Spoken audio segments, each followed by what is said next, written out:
How to enroll to Woodforest National Bank online. It's pretty simple and a quick process, so without any further delay, let's jump right into the video. Start by heading over to any of the web browser and then move into official site of Woodforest National Bank. Once you're in this page, click on Enroll in Online Banking right below Login. Well, now you will have to complete 5 different steps. The very first one is to verify your identity. Choose your identification type, select identification number, and then verify your token. Once entered, tap on Continue. It will move on to next step.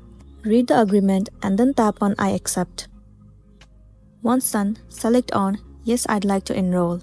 Once again, in order to verify, enter this letter in the box given below. Once you have entered, tap on Submit. Now you will have to enter your information and then create a password for your account. Once you have entered, tap on Continue. Now for the security purpose, you must select challenge questions that will be used for additional identity verification.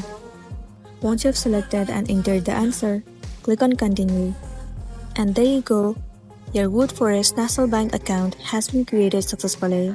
In order for you to log in, simply enter your username and the password that you have created. So that's a wrap for this video. If it was helpful, give it a like and check out our next tutorial. Thank you.